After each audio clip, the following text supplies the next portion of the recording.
Good afternoon, everyone, and welcome to our first ever virtual orientation talk show. Today, you will make acquaintance with different members of the Institute, including professors, peer mentors, but also representatives of the different student support departments available at university. They will come and talk to you a little bit about their services and what they offer in terms of help for all of you. My name is Ignacia Levy, and I am one of the study advisors for the Bachelor Political Science specialization, IRO. I work with students of whose surnames begin with the letters G to O. Next to me are Ms. Ariane Behrens and Ms. Esther Blom, and together we provide academic career support to all IRO students. Right, Ariane? Yes, that's correct. We are the 3 study advisors of the IRO program. And the situation is as following.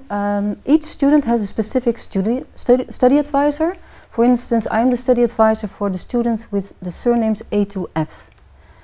And what is important for students to know is that they can have us as their first point of contact. So if they have a question and they don't know who to turn to, they can always contact us, and then either we help them with their question or we refer them to another department at university. Thank you, Ms. Behrens. So, Ms. Behrens also is in charge of the exchange coordination. Can you tell us a little bit more about a study abroad period, maybe? Certainly. All three know that students really like to go abroad. That is one of the options for the elective space in their 3rd year. What I will do is I will already give them in the first semester of the 1st year information about what they can expect, where they can go to, which destinations they can go to, how the procedures works, what the application deadlines are. And so they can already orientate themselves in the 1st year what the options are for study abroad. Yeah, thank you. Thank you very much. So, as you guys know, or as you just heard, in your 3rd year, there's plenty of opportunities to delve into different subject matters, whether you stay in the Netherlands or whether you decide to go for a study abroad period. Another option, for example, would be to take electives or follow a minor, whether here at Leiden or at another Dutch research university. Right, Ms. Blom? That's correct. Thank you, Ms. Ignacia, for your introduction. I work as study advisor for the bachelor and master programs at political science, and in particular now for the bachelor in international relations and organizations. And I work with students with surnames starting from P to Z. So, what more can study advisors do for students? Well, we support them in many ways, mainly in planning and strategy. We also support them in strategy planning around extracurricular activities. So yeah, what do we understand under extracurricular activities? Yeah, that's a good question. Extracurricular activities are mainly activities that are outside of the curriculum of IRO. Mm-hmm. So these are activities that are not inside the program, but they are very important for development of students. So I can think of choosing electives in your 1st or 2nd year. We can think of doing volunteer jobs, doing internships, or MUNs is also very popular. We support students in making sure that this doesn't influence their study results. So we support them in their planning. What we also do is we support them in, and that's further into the program, we support them in finding the best way to adjust to their future master. So we help them in finding the best courses to add in their program in order to get to the master's program. And besides that, this is all about academic career, actually. Besides that, we also have worked very closely with the career support of Leiden University, career services, and they support students with workshops, with all kinds of things that are related to future career, to the longer run. Yeah. And we think it's very important for students to think about these things, even though students are still starting the program. It's important to think about the future as well. Yeah, I definitely agree. And I do believe that for our first academic career support session that we're holding in September, we are inviting some of the career services representatives, correct? Yeah, that's correct. That's correct. Yeah. And important to say, I think now, is that actually all our services are offered both online and on campus. So wherever you are in the world, wherever students are in the world, they can follow classes online, but they can also follow information sessions and all kinds of other events online. So Yeah. It's offered online and on campus. I think it's a really good point what Ms. Blom is talking about, because of course some of you might have a lot of questions about, you know, following online education and what is expected. But I hope that the message has been clear to all of you. There will be resources both online, both on campus, and you can expect the departments to be available on all fronts, so online and offline. So in the first round, I will be speaking to members of the Institute, particularly members of the Institute board as well. Next to me is Dr. Nicolas Blarel, the director of the master programs, Dr. Petr Kopetsky, and he is the scientific director of the Institute's board. And finally, Dr. Nicoleta Jordanova, who is the director of the undergraduate studies of the Institute. I think it would be a good idea that you first, that one of you maybe tells us a little bit about the Institute's board. And in the second round, we can maybe talk a little bit about your research expertise and which courses you will be teaching in the IRO program. Dr. Kopetsky, could you maybe talk a little bit about the Institute's board? Okay, thank you, I can. So the Institute board is basically the most important management body or management committee of the Institute. It consists of the scientific director, the deputy scientific director, the director of undergraduate studies, and the director of postgraduate studies, and perhaps importantly for students, also a student member is a member of the Institute board. And I said it's the most important management committee of the Institute because it makes practically all decisions regarding strategy of the Institute, regarding personnel, employment of personnel, and also regarding research of the Institute. Now, next to the Institute board, we also have a program board of the Institute, which is practically the same body in terms of its composition as the Institute board. But the difference between these two is that the program board has a student member who is also a member with the full voting rights. And the reason for that is that program board is busy with all decisions regarding the quality of our education programs. So all the decisions regarding the composition of the degrees, which courses we employ for which degree, etc., they are done by the program board. So that's for the students a very important body to know. Yeah.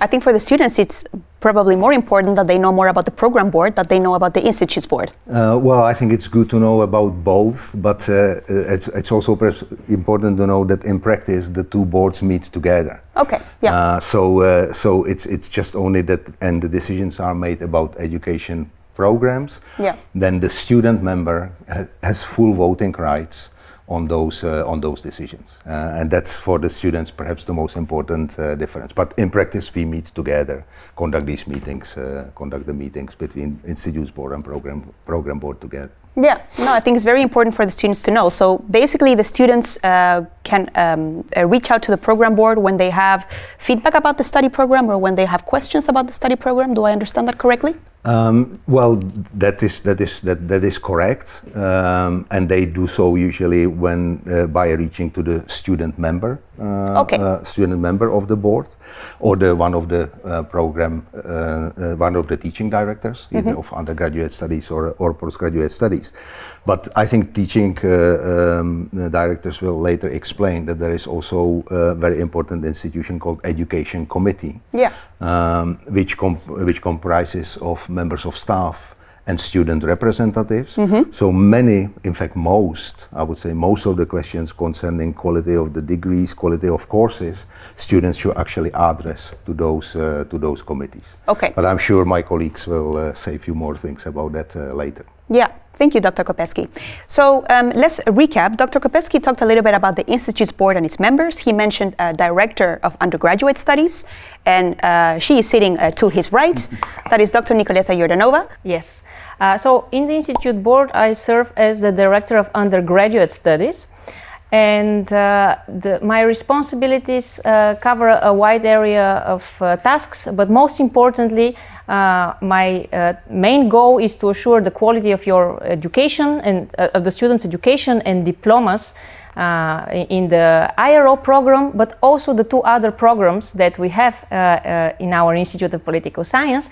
And this is the Bachelor of Political Science and the Bachelor of International Politics, which are both at Leiden University's Institute, but not in the city of Hague, but in the city of Leiden. So I'm very much hoping that you take the opportunity to meet co-students from these other two programs and have exchanges with them. I know that Dr. Blarel and Dr. Kopetsky talked about the different committees that exist also within the faculty and the institute, so not only the institute's board, but also the program committee.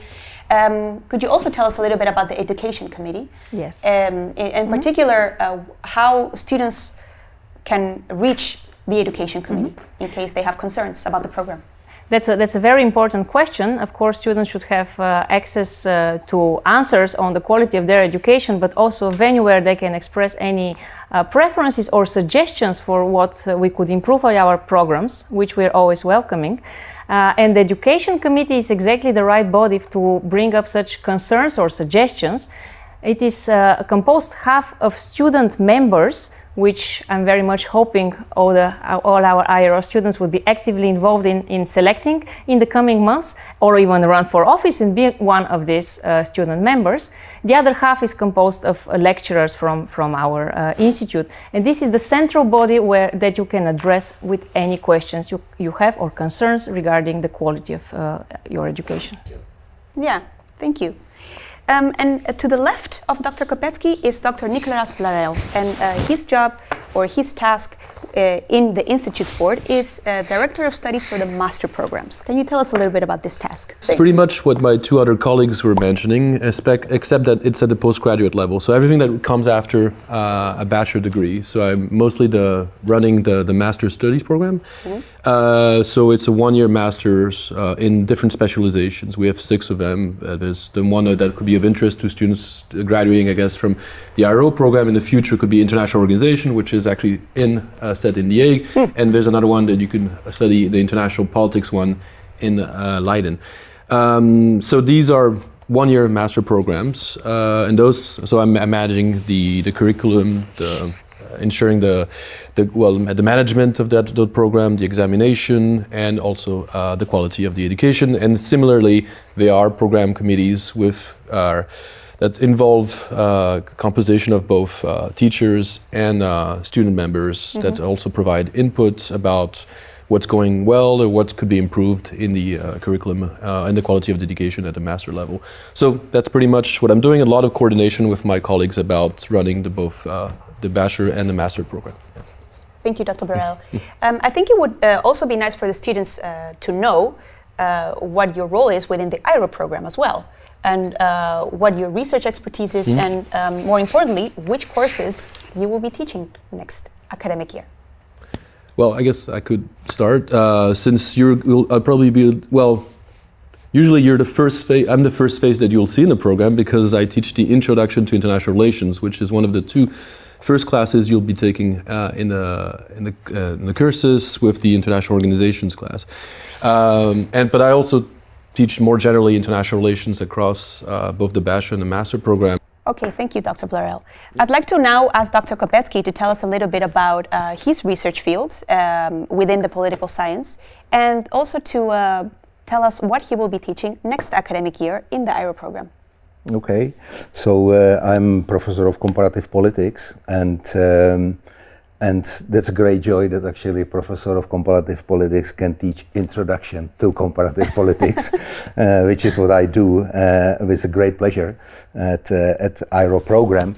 And the course is really about the sort of basic institutional infrastructure, as you may call it, basic institutional infrastructure of modern political systems. And I focus mainly on democracies, but because of my own research that has traditionally focused on transitions from transitions to democracy, transitions from non-democratic systems to a democracy. I also use a lot of examples in that course from the countries in Eastern Europe, mainly in Eastern Europe. That's the area of my specialization. And try to get as much as possible from my research on transitions to democracy and on the role of political parties specifically in those processes of transition to my teaching. It's too short here to explain too much about it, but students can be assured that they will see a lot of my research in the course Introduction to Comparative Politics. And I also used to teach a small class advanced undergraduate class in the third year called Anarchism and Anti-State Rebellions. Which is a new course for me. I really like to teach that as well and discuss these topics with the students in IRO. But because of my administrative commitment now to the institute, I won't be teaching that in the coming years. Oh. So it will be the IRO. Introduction to Comparative Politics. And hopefully you will be able to see him live on campus when the second semester begins. Thank you, Dr. Kopecky. And now finally, I'd like to ask Dr. Jordanova to tell us a little bit about her research and what courses she will be teaching in the IRO program. So my research specialization falls in the area of European Union politics, and more broadly my theoretical focus is on the study of legislative politics and how policies are made and implemented thereafter. I've been teaching courses on the politics of policy making, but at the master's level, and in the IRO you will see me in your third year when I offer specialized courses on the topic of the politicization of European integration, a topic that has become more and more important over the past 10 years, first with the sovereign debt and economic crisis in Europe, that was also a global economic crisis. Second, with the refugee crisis in Europe, and third, with the pandemic crisis that we are currently experiencing. So I will bring in examples from all these crises in my class. And secondly, I'm offering a bachelor thesis class in the third year, where you could write your thesis with me, and that will be on the topic of Euroscepticism, causes, consequences, and most importantly, responses by governments and member states. So, do governments listen to the preferences of the people across Europe? When do they listen and when not? Thank you. This, to answer your second question, falls very closely with my research specialization and interests, all the courses I have mentioned so far. In fact, in September, I'm starting a new international consortium, which I will be leading, on the topic of willingness and capacity for EU action, where action stands for policy action. So when does the European Union manage to integrate, to cooperate on policy areas, in policy issues over which citizens and its member states prefer to cooperate, and when is it perhaps going beyond what is being preferred by its citizens and countries? Yeah, and I do agree what you say, that particularly in the times of pandemic, the role of member states and EU cooperation has been a lot in the news. Would you agree? Definitely. I think that nowadays, if you put on the TV at 8 o'clock, you will certainly have some information on some EU summit that is either being planned or currently happening.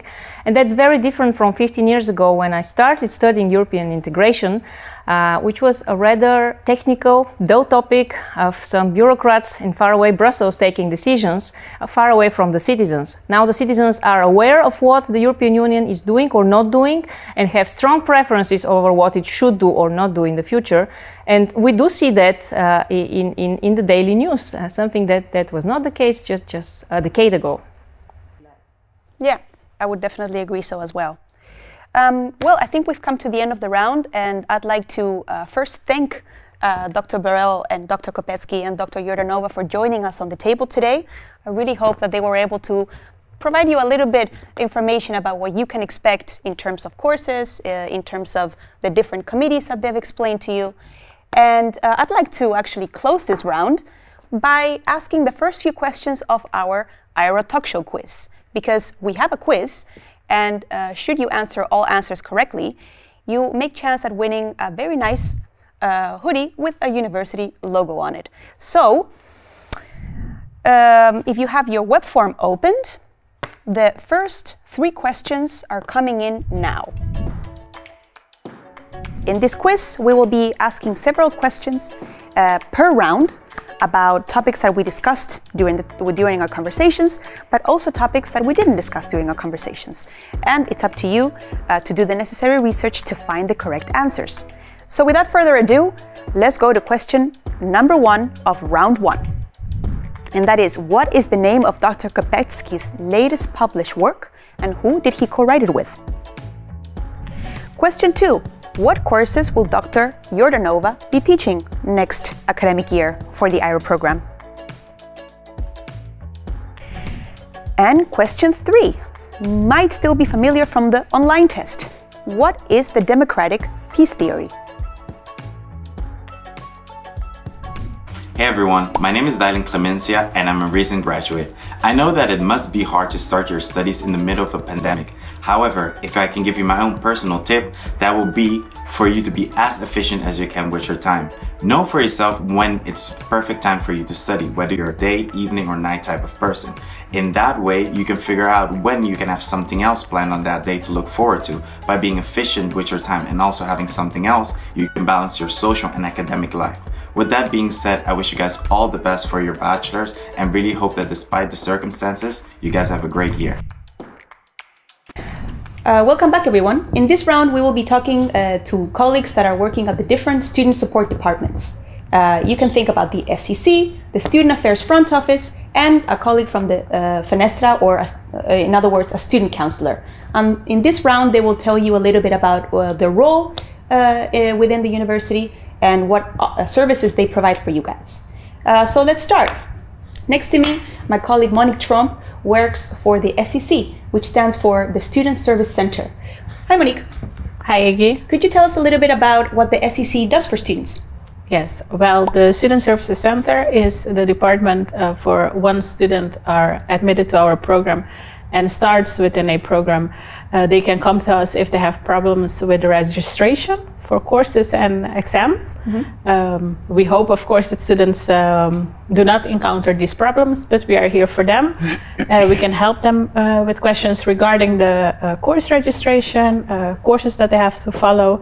Of course, the first year students, after a while, once they have their grades in the system, they can request a transcript of record. That is sometimes what we do, especially for first year students. And later on, when they go to the second year and third year, we can help them with the registration for study abroad or minor courses that they follow at another university. So with the petitions that they have to submit in USIS. And the last part of their bachelor is, of course, their graduation. They can apply for a bachelor degree through us, and we will make sure that that part is in order in USIS, and we make the diplomas. So I think that's in short what the Student Service Center stands for. Yeah, so I think it's really important for students to know that the SEC, to recap, takes care of course registration in the first semester of the first year, correct? Yes. So in the first year, when they come now, everything will be done for students. They don't have to worry about that. And so that they can, of course, focus on the studying itself. Yeah. And they will receive an information in the beginning of October about the exam registration. So we take care of the course registration in the first semester, but they still do have to register for the exams. But of course, we inform them in time. And from the second semester on, till second and third year courses, students have to register themselves. Okay, yeah, that's a very important point indeed. In the first semester, the SEC will register you for courses. However, you always are responsible for registering for exams yourself. And it could be, of course, that for an exam, you might need a special facility. And then you might wonder, okay, who can help me in this procedure? And as a study advisor, we will always refer you to the student counselor if you need special facilities, amongst other services. And that's why we've invited my colleague Qingyi, a student counselor, so that she can tell us a little bit about what services the student counselors provide to students. Right, Qingyi? Yes, that's true, Ricky. Thank you.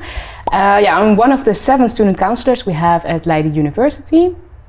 And we support and guide students who are hindered during their studies due to special circumstances. So, for example, a disability or illnesses, family circumstances, or combining your studies with a top-level sport.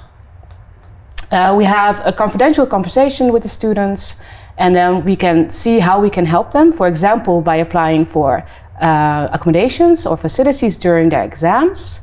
Okay, that's great. So basically, if a student, and when you talk about a disability, you specifically refer to also a learning disability? Yes, a learning disability or physical disabilities. Yeah. And how does that work exactly? So as a study advisor, we refer the student to you, to the student counselor, and then they, as you mentioned, you have a confidential conversation. Yeah. And based on that, you write a statement. Yeah, we write statements. So those statements are based on other statements, so medical statements from professionals, depending on what disability or illness or situation the student is in. Mm-hmm. And we write a statement asking for facilities from the study program. So you can think of extra exam time, or using a laptop for exams, or sitting in a room with less students during the exam, which could help the students. And I think one of our more prominent questions during some of the Q&As was whether students would be eligible for extra time in an online setting education. Mm. Is that something that we can also provide to students? It depends per study program, but they do have the right for extra study time if you have a disability. Okay, we've talked a little bit about what the student counselor can do for students that have, for example, a learning disability or a top-level sport, and the possibility to combine that with a full-time study. But what if students are encountering mental health issues? If students are encountering mental health issues, we most of the time refer them to the student psychologist. And the student psychologist is here for the student if the student is facing failure or anxiety, and they can help you on short notice and also for a certain amount of sessions. Okay. So we have the student counselor, we have the student psychologist. They're all working for the student support services. Mm-hmm. But in general, the first point of contact will be the student advisor of the study program. Yeah, so that's a good point of Qingyi. We will always be your first contact, the study advisor. So if you ever encounter any of these circumstances that we've just talked about with Qingyi, always talk to us first, and then we can redirect you to the right department. Lastly, we've also invited a fellow colleague from the Department of the Student Affairs Front Office, Sibren Hardik. Hi. Hi again. Welcome. Could you tell us a little bit about what the Student Affairs Front Office, or how they can help students? We can help students basically with all the things that are related to their general enrollment at the university. So we are in charge of helping students with tuition fees, proofs that they are enrolled, which they probably need for tax purposes, or their parents' jobs, or their scholarship funds. Mm-hmm. We can inform them on how to register for extra programs or masters once they graduate from their bachelor's. We can help them with admissions. So anything general related to registration, tuition fees, and admission. If there's any students out there who haven't finalized their registration by the time they are seeing this video, please come to us. We can help you finalize everything and make sure that you can start as planned. Yeah. And we also help with any questions that you don't know the answer to, where to go first, because we have many contacts in all the different fields, mm-hmm. so we can probably guide you in the right direction if you don't know where to start. Thank you, Sibren. So what would happen in the scenario that a student might be watching the show and thinking, oh, oops, I still need to finish something in my registration? What are the potential consequences of a student not completing the registration on time? So the worst consequence possible is that their registration is cancelled if they don't act on the things that they have to complete. We always announce certain deadlines in our emails, and you can just follow the deadlines and the instructions in the emails. If you have specific problems with delivering certain diplomas or language tests, just contact us as soon as you realize, oh, I still have to do something, in order to avoid any problems down the line. But usually there should still be some time to complete everything. Just make sure to stay on top of it and watch all the deadlines and emails. Yeah, I think it's very important what you say. Indeed, always keep an eye on your email, because we are constantly sending you emails from all sides of the university just to make sure that the start of classes goes as smoothly as possible. What if the student would have a question, let's say, about her or his LU card or student card? Could you tell us maybe a little bit about what the differences are between these two? Yeah, so we have two student cards right now. One that you keep for your entire student period. This is the LU card. You can order it by uploading a photo to your profile. And you need that to enter buildings, to hire books at the library, and as a general identification card. You also have a registration card, which you get every year in which you are registered. And you need that to show for exams that you're allowed to be there and allowed to take those credits. And those are sent automatically as soon as your registration is done. You'll receive a confirmation about when you will get it. So most students will probably receive it here once they get to The Hague, or it will be sent to their current addresses somewhere in the summer. They will be notified of which situation will occur. Okay, so it will be either, so if I understand correctly, it will be either sent to their address as provided in StudyLink, yeah, or they will have to pick it up here in the building. Yeah, generally if they're early with their registration, they'll have it at home, and otherwise we'll just keep it so it doesn't get sent while they're already here. So they'll be notified once it gets to our office and they can pick it up. Okay, that's great. We have sent out a form, and it's looking like most students of the program will be in The Hague. Will you have office hours here at Wijnhaven at the end of August? Not yet at the end of August. Okay. We're still, because of the lockdown measures, we're still working from home. But we are trying to reopen the offices as soon as possible. So I think the earliest possibility will probably be somewhere September or October. But it still depends on the governmental measures right now. So, but we are striving to have it open as soon as possible, because we know from experience how important it is to just drop by, see someone, because that really solves your problem quicker than emailing or calling.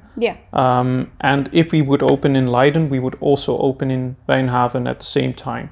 So we are looking to do that as soon as possible, but my guess is it won't be before either October 1st or maybe September, but probably October 1st.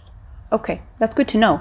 And if should they fill in the contacts form that is available on the website, do you have an estimation of how long it takes for the Student Affairs Department to process these emails?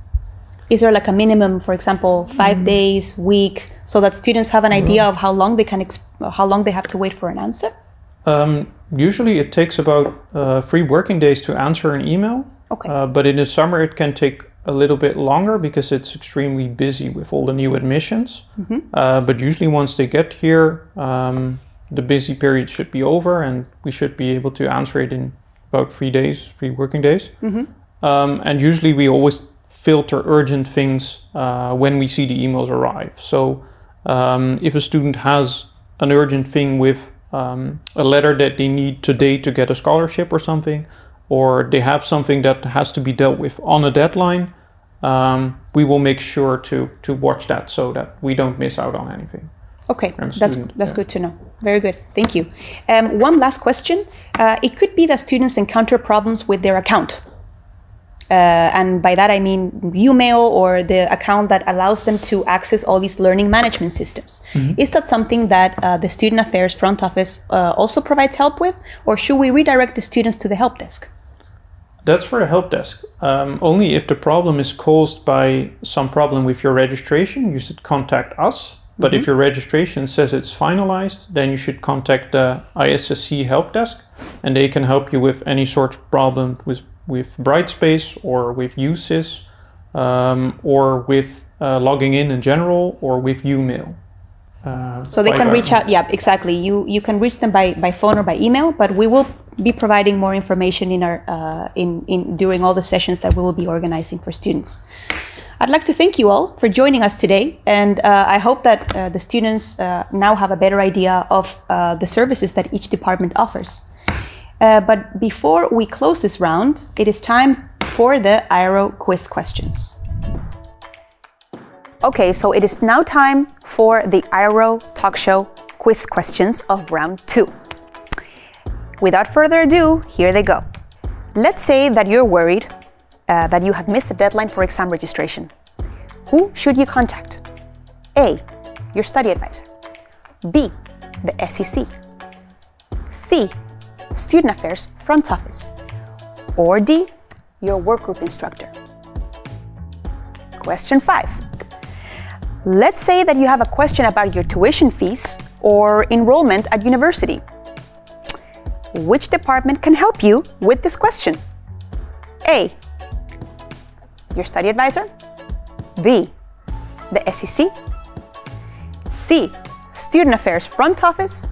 Or D, the student counselor. And the last question of round 3. Let's say that you have dyslexia or another learning disability, and you might just need extra time for your exams. Who does the study advisor refer you to? A, to another study advisor. B, the SEC. C, the Student Affairs front office. Or D, the student counselor. Hi everyone, my name is Francesca. I am a second year IRO student, and I was asked to give you guys some do's and don'ts for online studying. So my first do is create a schedule. Stick to the schedule, have weekends and weekdays. Don't make every day the same, but make sure you get your stuff done, because all is going to pile up towards the end when deadlines are going to be more frequent.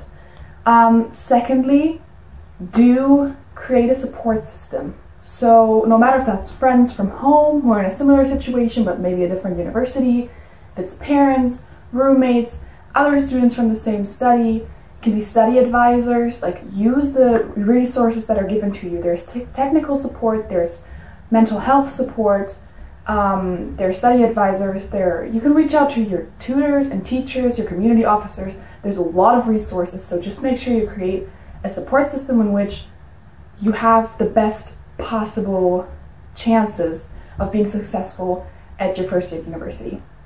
My third do is take care of your mental and physical health as well. So take breaks, meet friends or online, or if possible, like if it's allowed in your country or where you are, even in person. Also, physical health is very important. Guys, you're going to be at home a lot, so try to move, get out, go for a run, go for a walk, do some yoga, whatever it is you do it. For my top 3 don'ts, I would say, first, don't hesitate to reach out. This kind of goes along with the whole support system thing, but don't hesitate to reach out, to ask questions. It also goes for class. Don't be afraid to ask questions. I know it's very intimidating when you're in a Zoom call to raise your hand and then be asked, especially if it's about a political topic, which can be kind of, you know.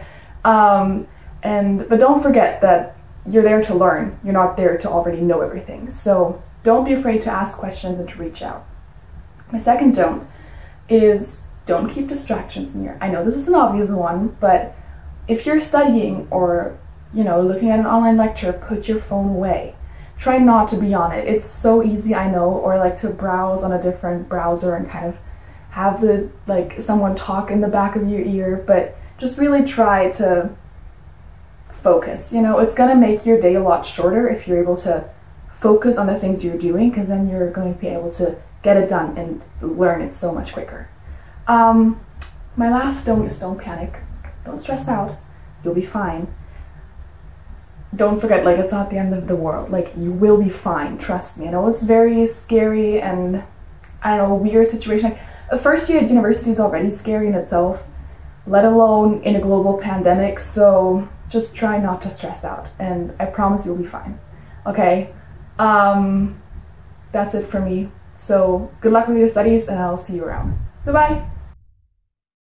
Hi everyone, and welcome back to our third round of the talk show. What you just watched is a testimonial of an IRO student, so hopefully you've liked the testimonials that we've shown you till now. But now you are going to see some live students, because we are here with the president of the Study Association and the president of the Student Association.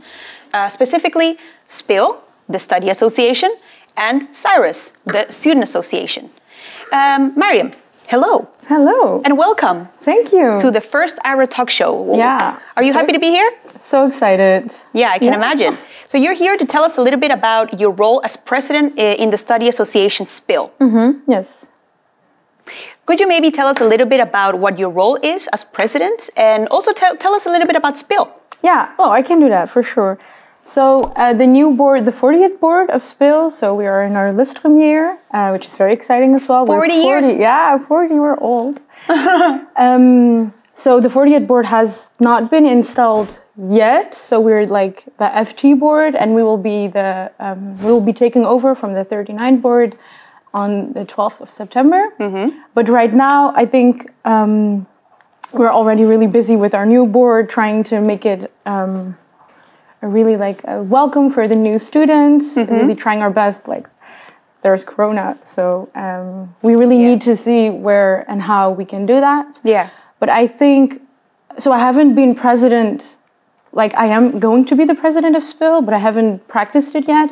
But the most important thing, I think, for the SPIL president is really to, well, not only for the SPIL president, I think for boards in general and presidents in general, is to really make new students and students that we already have really feel welcome. To really have the feeling like I'm a part of this, or really like if they're struggling with something, they can always come to us. Yeah. And I think especially at home, students might be wondering, okay, but you know, how can we tell the difference between the Study Association and Student Association? Would you agree with me that an important factor is the committees that you have and what your own specialization is? I mean, for example, could you tell us a little bit about the committees that SPIL has? Yeah, so SPIL has, so what I personally really like about SPIL is that you do have a wide variety of committees. So I always say with SPIL you get the best of both worlds. So you have like the festive committee, but the festive committee organizes the borrels and the parties, sometimes with other associations. But you also have like the excursions committee, which organizes like trips to embassies, to ministries, to like name it, we organize it. You also have the debates, which is very popular as well. Debate? Yeah, it's a magazine, a political science magazine. It's written by our own students, so you can apply to be a member of the debates committee, and then you can write articles. Yeah, we have festive. We have the trips committee, so you have the Brussels committee, the short trip committee, and the long trip committee. Wow! So it's really, you can find your own place within SPIL. So if you're really like into the party type, then you just go to all the bubbles and all the parties, because there's plenty. And if you're more interested in like the excursions, you just go to all the excursions. But I think that kind of shows that there's like the committees are an important factor. I think the committees are the most important thing of every association, because they do all the work, and it really shows what we stand for and what we want to achieve. Yeah. So I agree, and I think Esther Tyson, president of Cyrus, would also agree that committees are, you know, quite a decisive factor in differentiating yourself from other associations. Yeah, I mean, Cyrus, I think, just filled a little bit of the gaps of the things, because SPIL was already doing a lot. Yeah. But since Cyrus is very much focused on IRO students and the issues that they face, especially international students and non-Dutch students in general, so also EU students. So Cyrus basically went and just filled those little gaps. And then also some fields of interest, like we have the Goodwill Committee, which focuses on sustainability and charity, which is a very, very popular committee. And they did a lot of great things, like the swap shop, where you try to give secondhand items another life and things like that. And then also one committee that I was part of last year, which was the Student Support Committee, where we focused a lot on just working with the student support services and just trying to find ways to increase your quality of life by focusing on mental health and the stress you're facing as an international student. Especially, there's a lot of things that get thrown at you, like taxes, things you don't know about Dutch culture, things like that. So Cyrus is filling a part there. Then we also have sports committee, arts and media, where you can be as creative as you want to. Then we have our 9th committee now, which is the regional committee, to just increase representation of the different nationalities that we have within Cyrus, because there's a lot, because IRO students come basically from everywhere to The Hague. Yeah. So that's a lot what we do. We also have academics, but we also do lectures, sports, social. I'm going to forget things. Oh, what's also important is we have a first years committee that basically just focuses on working with first years and integrating them into IRO and the IRO community, especially with the second and third years. So that's an important part. And I mean, that is also the committee that first year students will be closely in contact with during their first months, because that's when they do their most work. Yeah. So yeah, the committees do differ, but I think we do overlap at times. But yeah, there's some gaps that Cyrus tried to fill for internationals and non-Dutch students. But SPIL does so much, and we're just trying to add to it. Yeah. And just especially for IRO students. Yeah. That sounds great. And I think we can also talk a little bit about the things that overlap, because I think the reason why they overlap is because you both need to offer it, you know. And I can think, for example, of things that I saw come by last year, like study groups. Yeah. For example, I know that you organized through SPIL, SPIL organized study groups, but so did Cyrus. Yeah. And that worked quite well. I mean, it doesn't necessarily mean that because you're two different associations that you shouldn't overlap. No. I think it right? I mean, SPIL also covers. SPIL is for the whole Institute of Political Science, right? So you also have master students and other bachelor programs. Yeah. And Cyrus is specifically IRO. Yeah. So when we had lectures, for example, that were organized by the academic committee, we had, for example, the panel on Kashmir, which was very much fueled by the discussions we had within the IRO community. But yours are a bit broader because you have more people that you're trying to bring together. But essentially, they can end up being the same, like inviting ambassadors or things like that. Yeah. But they still, I think they just come from different origins. Also because SPIL has, there's like, you have IRO and you also have the Dutch version political science in Leiden and international politics. Yeah. So it's a bit broader, like the interests are a bit like also Dutch politics. So yeah, I think that, and in case of the study groups, I mean, and we've all seen how important study groups are, especially for some subjects. So I think it's really, I think that's actually a really beautiful part, that we both think that's so important that we both want to organize it. Yeah. Because it's also, I think it's, like, how do you say that? It's pretty full very fast. Like, a lot of people are interested in joining study groups. No, that's definitely true. And that's also something we experienced last year as study advisors, that a great deal of students were coming up to us and asking, okay, but are you organizing study groups for certain courses? Because as you're probably aware, painfully aware, some courses are just a little bit more tricky than others. I know everything about that. And so that means that sometimes you just want to be with other students that are maybe encountering the same difficulties academically. And then that kind of also makes you feel safe, right? That you're not the only one. Yeah. And I think that's also the main message of SPIL and Cyrus. Like, once you come to The Hague or Leiden to study, I mean, you're not alone. No. Like, no one wants to feel alone. And I understand that a lot of people, like, starting a new study, it can be very exciting and overwhelming and scary, and especially maybe now since Corona. But I think the main message for both of our associations is welcome, you know, like join us. Join us, we can do so much together and not feeling alone. I think that's true. I think we'll make sure that everyone meets, even in a 1.5 meter society. And we also talked about this, like, for example, the committees. There are a lot of committees, but not everyone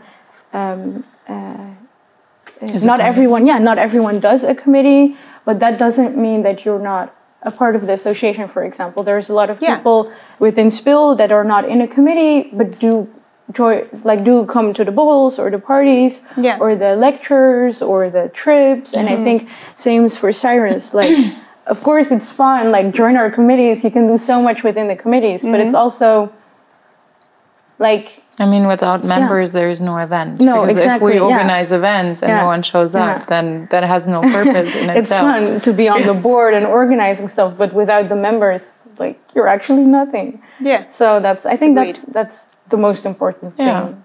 So it is important to then tell students that by becoming a member, that you don't necessarily need to be active within the association. Because a lot of students might be listening to you guys right now and thinking, oh, but if I join, I'll have to join a committee. Well, you can be active in your own way. For example, I've met people I did 2 committees last year within SPIL. In my first year, I didn't do a committee. And then in my second year, I did 2 committees. But there was also people who were very active within SPIL. Like, they went to every bohol and every party, but they didn't do a committee because they were like, oh, I just want to go to a lot of Cyrus events and SPIL events. I just want to see where I feel like what I like more, for example, or just trying to find your own place. Testing the waters. And so there's people, for me, for example, I thought it was really important for myself to join a committee, but there's also people who are like, I'll just go to all the parties and all the balls, and that's also a way of meeting people. So you can really define for yourself what does being an active member of something to me. Yeah. So I think that's. I mean, it also helps a lot, even if you're not in a committee. As a student, it just helps a lot to, when you come and talk to us or give us feedback, you can even say, I would really like to start this initiative, but I don't have the energy or time to do it myself, but I think it's important. So you could, for example, if you want to do a charitable cause or something, you could go to the Goodwill Committee and they would do it for you, for example, or take it into account. So it also runs a lot on feedback because, like I said earlier, without our members, we're nothing. Also for us, because we're really young, I mean, we've been there for 2 years. Maybe I think that's important, worth mentioning in any case. So we're compared to you with your 40 years, we're quite young. Maybe. So for us also, because we do have a paid membership, but for us that's more of a support that you give to us as a student. So if you get the membership, that of course enables us to organize these events and try to make them, because the majority of our events are for free, and then on parties or things like that you get significant discounts. But so without our members we're nothing. Can we talk a little bit more about this membership part, because I do think it's important, especially for the audience at home. So there's memberships for both SPIL and Cyrus. Okay, and how much does it cost to become a member by Cyrus, for example? I mean, for us it's €10 for the whole year. Okay. And for that, like I said, you enable us to make events possible, like lectures, and invite people, and of course that gives us the funding to do those things. And then on the other hand, we also, of course, have the discounts for parties or drinks on Borals that we also have. And then the other things would be that we're trying to find as many partnerships within The Hague as possible with local cafes or organizations. So we have organizations where you get a membership fee discount, if you can call it that. And then also cafes that we're trying to work with where you get a discount or like a special item each week and things like that. So because we're still young, that's a huge part that we're working on, but that's also our job as the new board to set that as a long-time goal and then find more sponsors and partners that could benefit IRO first-year students and then also second and third-year students. But so far that's so you say, I mean, I think it's a great initiative, and I definitely agree with that point that you say, without members, we're nothing, because if you're not getting funded by the Institute, as it is the case with the Study Association. I mean, we do too, but we do get funding from the Institute, but that is mainly project-led. So, for example, for Mental Health Week and International Fusion Week, which this year, sadly enough, couldn't happen, but that's where we get funding from the Institute too. But for all the other events, we, of course, depend on our membership fees. But that's the great part, because you basically just enable us to do what we do, and then also you enable us to take in your feedback and do what you want us to do in that sense. Yeah. That sounds great. And is it so that a student has to pay every year for his or her membership? Yeah, so you have to renew it every year. We're trying to figure out something where you could have maybe more of a long-term plan, but we'll see about that. But we're very young, so we're just trying, like testing the waters, basically. Yeah, I think that's great. And I think these initiatives are really great. And I think the audience at home is certainly already thinking about, joining both the associations because it sounds so much fun. What about SPIL? So the membership fee for SPIL is 16 euros a year. And by becoming a member, for example, this is actually really fun. Or really convenient. By becoming a member, you get a discount on your books. So I think everyone knows how expensive books can be. Yes. Statistics books and actually every book. They're very Most expensive. Academic books are quite very pricey. Expensive. Yeah. So you get... what is that discount? Like 20%? Yeah, 20%. Yeah? Okay. I think so. This is important. Yeah. So that's actually really like an convenient extra thing. So there's also people who are like, okay, I'll become a member of SPIL just to get the discount. Yeah, I can imagine. And then they actually see how fun we are, so they stick around. Yeah, that's. But it's. And I can imagine that you're all busy, kind of trying to give form to what's going to be quite an online semester. Yeah, it's so sad. We're gonna. I mean, at least for us, we're trying to do both. A bit online and offline, and then what we have online, we're trying to maybe also have that at the same time online, because we don't want to exclude anyone. Yeah, because you deciding to do something for your health shouldn't sacrifice the experience you have at uni, even though it's gonna do it a little bit, but we're trying to lower that maybe painful feeling of missing out. Yeah. We're gonna try and do that. We'll see how it works. Yeah. I mean, as far as we're concerned, the majority of first years will be in the Netherlands. Yeah. Because we've sent out a web form, and they all thank you, by the way, for answering these questions. But we can expect most of the students to be in The Hague, of course, or in the Netherlands, and there will be a percentage of students that will be at home, and it's nice for them that we can also offer all these things online as well. Yeah, I mean, even if it's just a live stream of an event, like if we have jam sessions, if those, for example, would be streamed live while they're having the jam session, that's also a way to participate. Yeah. Even if it's just for background music, whatever you want. Yeah. To get the feeling, that's really I think important. it could be even a little surprising to hear from some students in some parts of the world that are in a real lockdown situation, that in the Netherlands there is some more freedom in terms of lockdown measures, and cafes are open here, and also jam sessions are possible, of course, small ones. with the 1.5 meter measures as well. Yeah. But in Holland, the measures are, let's say, can we say less strict compared to other countries? I mean, I guess, there is just less strict, I don't know, but there's generally less you have to do to be compliant. To comply, yeah. I think. Yeah. Or to create a safe environment, let's say it like that. So as long as you kind of keep the distance, it's okay. And then, of course, we can find spaces that give that opportunity. Exactly. And then cafes are doing a great job. They're keeping everyone away from each other, kind of. Yeah. Some places you have to reserve, but they're not very strict about it. So there's still even... if you want to study in a cafe, that's still possible, which is nice because you're not trapped at home all the time. Yeah. Have you girls also been at Wijnhaven since it reopened? Today, for the first time. Today? It was so emotional walking.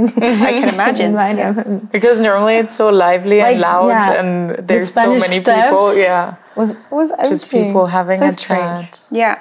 But I think for everyone, it's very challenging, and it's also sad because I was personally, and I think all of my board members and your board members, were looking forward to meeting the new first years and seeing the second years and the third years and seeing everyone again, and really like supporting each other and being like, we're in this together. And I understand, like, might be a bit harder now or more challenging now, but we're also like already thinking about physical activities and online activities, but there's a lot you need to like think about and take into consideration. Yeah.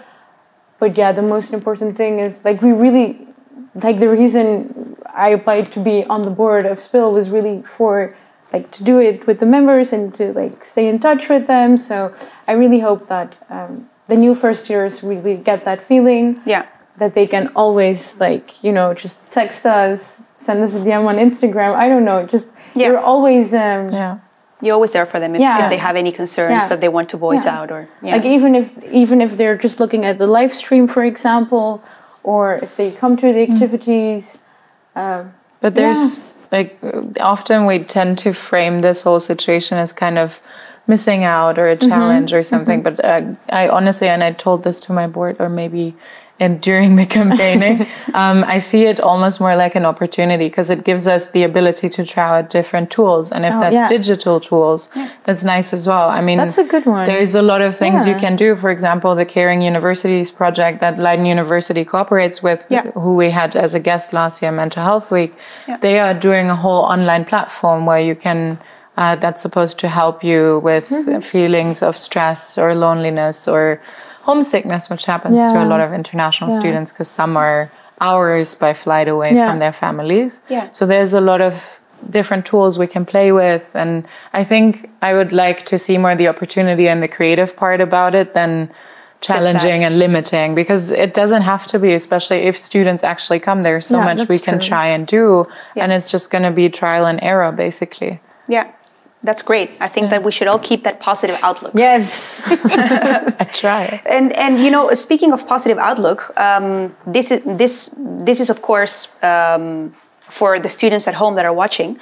How would the procedure work if, for example, you're looking for members for all these committees? Because let's face it, you also need committee members. Yes. Yeah. I mean, for us, we do a lot. The majority of that happens online and on social media. Okay. The recruiting, you mean? Yeah, the recruiting of commissioners. So we already have our committee heads. Okay. And they will, of course, need help and people to work with because they can't do it by themselves. Yeah. So there will be basically job descriptions and what is kind of expected,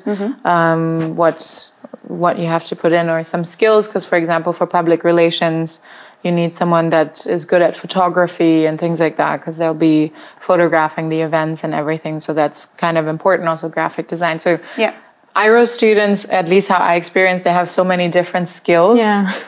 And we don't get to use them at times because all we do is politics basically throughout the day, or academic skills, which is nice, but sometimes you need a different thing to do. Yeah. So the committees give that opportunity, and you see that in the recruitment process in the job description. So it says the skills that might be expected or that would be great to have. You're not going to be excluded because you don't have them. And then you basically apply, and then you're going to have an interview with our new committee heads. And then you'll be basically contacted back by them if they want you. But so far, only Goodwill, because it was really this popular, had to reject people. Okay. Oh, you already opened the... No, not yet. Okay. No, last year. Okay. Last year. And this year, when will you open the recruitment? Probably in the end of September, so we can give people the time to assimilate in the new environment and also get used to uni first and get to know us first, and then they can decide. Because before that, it would be kind of throwing someone into something they have no clue what it is. Yeah.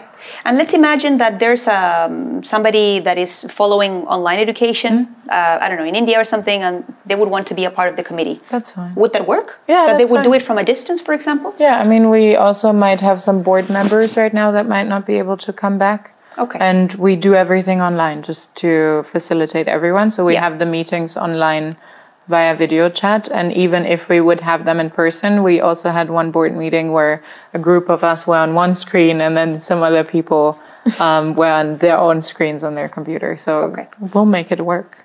Great. Has worked so far. We can do this. Yes. So the recruitment process for Cyrus starts in September. What about the recruitment for SPIL commissioners? Yeah, because usually you have a full week of Hop Week and LSIT Week and the freshman weekend where SPIL meets all of these new first years, and then and they can talk to the new board members and the old board members, and they can, you know, is it like a Q&A? What do you mean is Q&A? Like question answer session? The LSIT week, or no? When students can talk to the board, is that during all those weeks? No, that's just like No, just at the information market here, or like after the talk. Okay, got it. And at the freshman weekend is no. It's just like how do you say that? Just the freshman weekend, and then everyone's just like doing activities and stuff. Yeah. But okay, so that is due to Corona. A lot of that will either be online or will be like less On online information market. Yeah, that would be fun. That sounds very interesting. Yeah. We'll see. Stay tuned. But so usually Spill opens up the committee opening at the beginning of September, because we have the change of boards General Assembly on the 12th. Okay, actually I don't know when that is. 12th or 10th. Sometime in September. We have the change of boards GA in September. Beginning September. The second week, yeah. But we're not sure yet when we're gonna open up the committees, but we're thinking about it, of also maybe doing it at the end of September. Okay. We're not sure yet. But like exactly what you said, it'd be a bit throwing. How do you say that? Just like trial and error. No, I mean just throwing a lot at students that just moved here and still have to get used to uni and everything. Exactly. Yeah, that makes sense. If they even if they hadn't joined the Hope, because there is not a lot that is going on right now. Yeah. Maybe just let them getting to know Spill better in the first week, in the second week, in the third week. So we're still thinking about that, but no. End of block 1, usually. So give them a block to like acclimatize. Yeah, with student life and university life generally, and and we don't have so the Spill committees are they consist out of a chair, a secretary, a treasurer, and general members. So we don't have anyone yet. So I know Cyrus has the committee heads, and then they do the interviews. Yeah. Within Spill, we don't have anyone yet. So when we open up the applications, for example, for the short trip committee, everyone can apply for the interview, and they can say, okay, I want to be the chair. No, I want to be the secretary, or they can give their preferences, and then they talk to 2 board members. Yeah. And it's just an interview, and then we think, okay, maybe they're a good chair, maybe they're a good treasurer, maybe so it's really that, and sometimes.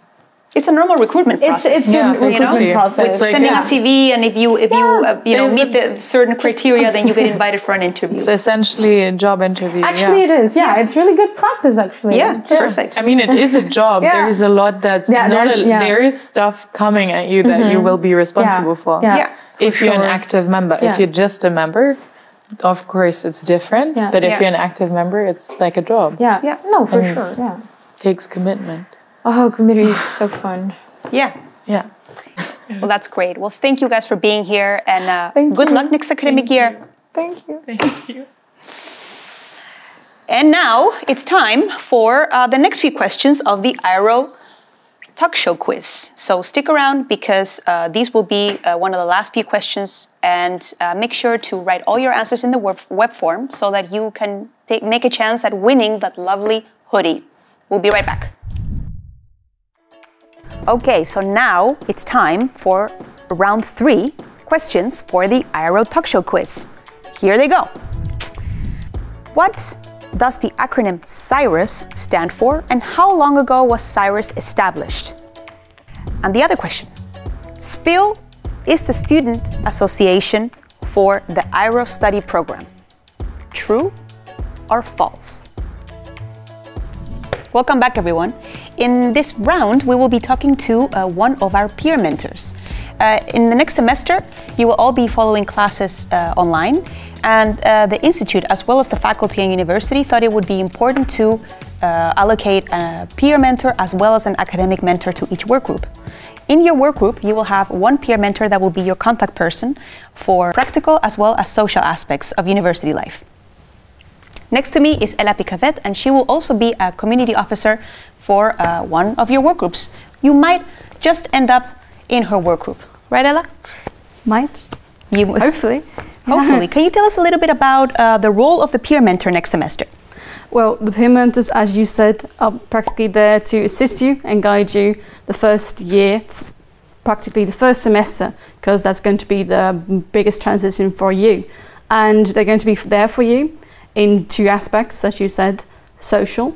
So They can help you get acquainted with The Hague. Maybe you're from here, from the Netherlands, maybe you're from very far abroad, and they're going to help you get situated and show you around, maybe show you around the study associations. Maybe you like horse riding, maybe they can like give you tips where you can go horse riding, things like that. Yeah. And there's the practical side, such as, oh, how do I enroll for my exams? Did I pass my exams? Like, don't worry about that yet. Like, it's your orientation day, that's way too far. Yeah, things like that. But also if you have problems, we're not there for you we can't solve everything. Like, we're not magicians, we're just second years or third year students, but we can help you find the right person who can help you with your problems. Sometimes we can help you and you can always talk to us. But sometimes you need someone else. And then you don't need to like search for hours to find the person you're looking for, but we can help you find that person. Yeah, I think it's great. It's a great point that you mentioned that you're not magicians and that you're just second year students. But I think it's important for our prospective students to know that you have been in the first year and you know a little bit how to navigate university life because you've already experienced it already for a year. Yeah, exactly. Because I think we, at the end of our third block, it started transitioning into COVID measures, and everything changed for us. And we've had to adapt to that. And it hasn't always been easy. But because of that, we now know sort of what to expect, and we know tips and tricks for online education that you might find useful as well. Yeah, and I think that's a really good point because the peer mentors will be offering some guidance already today after this talk show has taken place. The idea is that you all meet, whether online or offline, with your peer mentors, and they will actually be organizing different activities. And I think the activities will probably differ per work group. I think each mentor has peer mentor has their own idea of what they want to do with their work group. Could you maybe give us an example of something that you have planned? Let's see. Well, an example of something that we have planned is we'll take you through The Hague. So you're here, maybe you know The Hague, maybe you're like, oh, that's a peace palace, that's where all the politicians are. But some don't. We don't discriminate. We're not going to say, oh, this is The Hague and leave you to it. Let's say a political tour of The Hague. Show you the sites, maybe also not so political sites where you can go out, where you can get the best sandwiches, things like that. Yeah. And maybe then we'll take you out for a drink. Get to know each other, talk about where you're from, talk about shared interests. Yeah, that's basically it. I think that sounds really fun, and also especially because a great deal of the students is actually going to be in the Netherlands, according to what most of them answered in the web form. And I think it's interesting that we can also provide physical activities for those who are here. Yeah, exactly. Because some of you, or a lot of you, might go and do the Hop Week. But that's, of course, that's something else. You can't always ask all your questions to your Hop Week mentor, and you might not be able to. And the CEOs are people that can answer a lot of your questions. Like, don't be afraid to ask them, whether you're sitting with them in a classroom or you're walking with them through The Hague. Yeah, they're there for you. Yeah. Yeah, that's great to know. So the moment that you've been allocated into a work group, your peer mentor will make or create an MS Teams. And in that MS Teams group, maybe you can decide to have a WhatsApp chat or a Facebook chat, whatever works best for all students. I mean, I know for a fact that not every student uses WhatsApp, which is why I figured, it would be better to just leave it at a more general platform like MS Teams. And through this platform, you can also video call potentially with each other in case they don't happen to be in The Hague this particular day.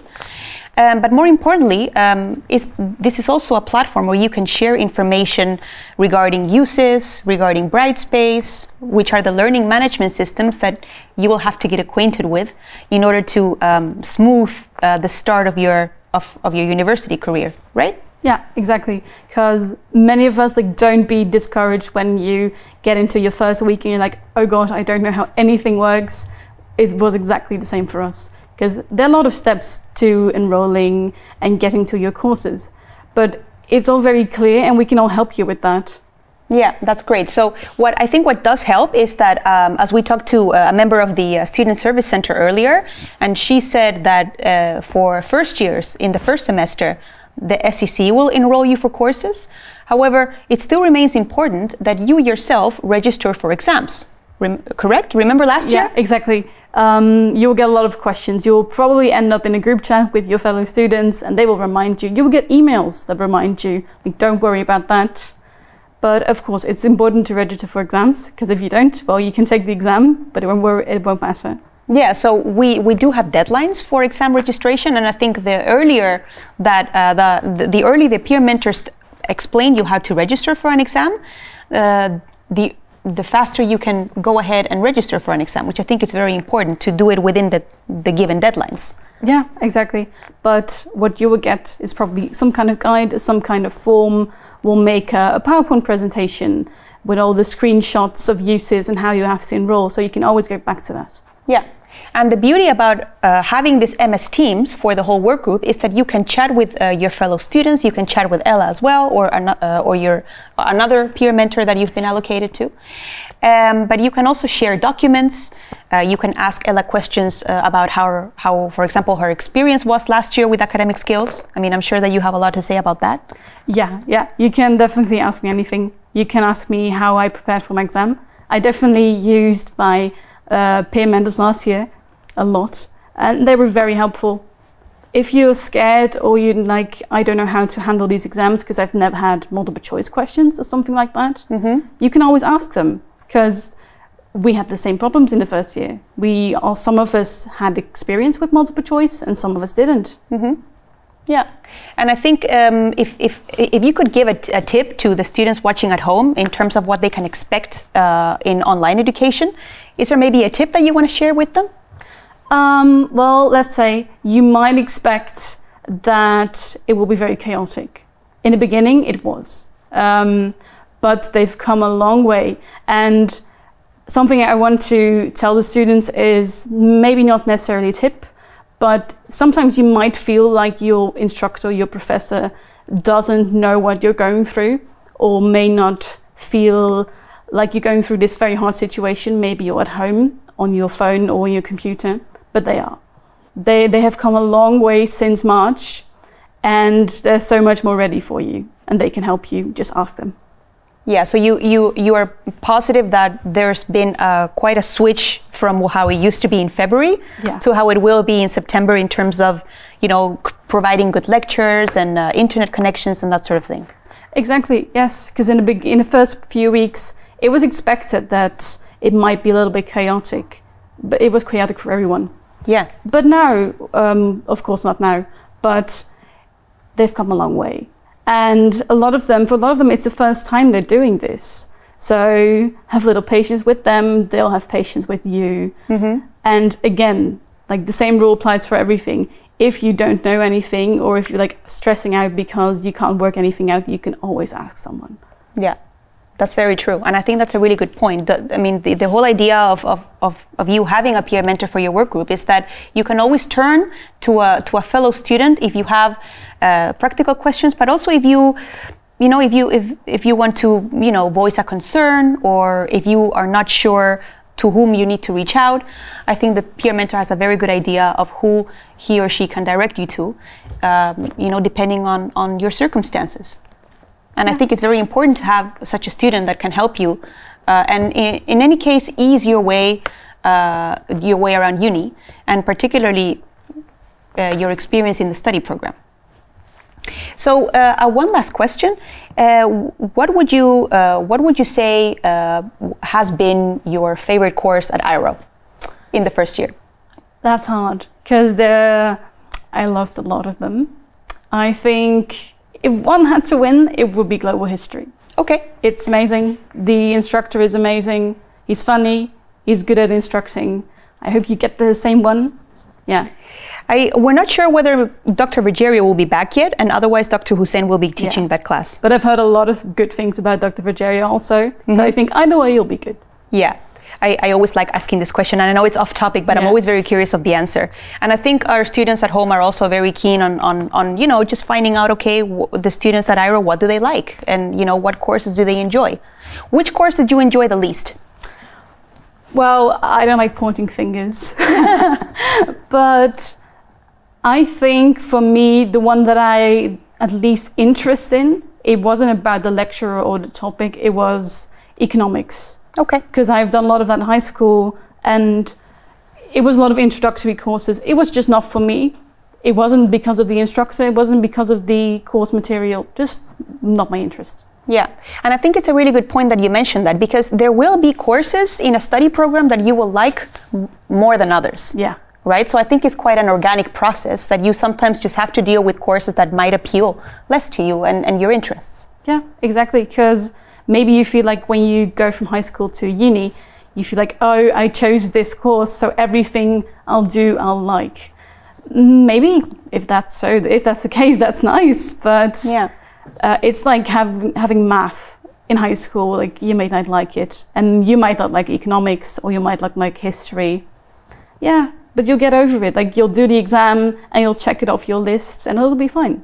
Yeah, there's enough other courses. Yeah, that's definitely true. Maybe one last tip to students, something that you've learned in your first year of IRO that you look back on and you say, you know, I'm glad I know this now, that you didn't know at the beginning of the year. Something I did know at the beginning. Or something that you maybe had to learn just because, you know, it belongs more to university life than high school. Oh yeah, citing your sources. I don't want to scare anyone with that, but in the beginning that was very intimidating, because they helped us through it a lot. They give you a guide, and you can ask all the questions you want, but in the beginning you're just obsessing about little periods and little commas. At the end of the year, that's all going to be fine. Yeah. So I think the main message you're trying to tell them is, you know, you might stress out a lot at the beginning, but it'll be okay. Yeah, it'll be okay. Like, it's the same as if you start a new course in high school, or if you start a new club or you make new friends. It's going to be a little bit stressful in the beginning, especially with Corona times. Mm-hmm. But you get used to it. Yeah. Yeah, and I think it's also important for them to know that they have a secure network that they can, you know, that they can trust. If you have questions regarding your academics, you talk to your academic mentor. If you have more practical questions social as well, then the peer mentor is there for you. And of course, it could be that the peer mentor will also redirect you to us, the study advisors, who will stay in the end as your first point of contact. I'd like to thank Ella for joining us and for giving us a little bit of information regarding the mentoring program for next year. And hopefully you will know when the time comes when to reach out to your peer mentor, and do not hesitate to reach out to us or the peer mentor or the academic mentor once the year starts. And we finally reached the last question of the talk show quiz. And that is, peer mentors are there to help you with your academic progress. True or false? Hi everyone, we've actually reached the last part of our talk show. In this last part, I would like to show you a testimonial from the student member of the Institute's board. I believe Dr. Kopetsky mentioned her name earlier, as she is the student representative of the Institute board, and therefore also an important member of the board for you to get acquainted with. In this video, Suzanne Goetz will talk about her new role as the future student member of the Institute's board, as well as a little bit about herself and why she chose to study for the IRO program. So I will leave you with her testimonial, and then we'll wrap up the show. Hi everyone, I'm Susie, and I will be the student representative to the board of the Institute of Political Science in the next academic year. That's why I'm on your screen. I will therefore represent those of you who do decide to come to Leiden University to study IRO, and hopefully in this video we'll be able to give you a few hints and tips to make your choice easier. Some of you might be wondering if the program is right for you, if you didn't take statistics in high school, or if you feel like you can't do math, whatever that means. I would tell you, yes you can, you just have to put in the work. So some of the courses I would say you can pass with doing the, bare minimum. And with statistics, you can't. You will have to do what's required and maybe more. That being said, if you do that, I don't see why you wouldn't pass. That was our last testimonial, and now it is time to wrap up the show. I'd like to give a special thank you for all the guests that joined us today. I hope that you at home also enjoyed watching the show. And hopefully now you know a little bit more about our Institute of Political Science as well as the IRO program. We are looking very much forward to welcoming you in August, and hopefully your start of classes will go as smoothly as possible. Right now, once the talk show finishes, you will have the chance to meet your peer mentors and go and do some fun activities together, whether you're here in The Hague or whether you are online. It will all be facilitated. So thank you so much for watching and enjoy the rest of the day. Bye.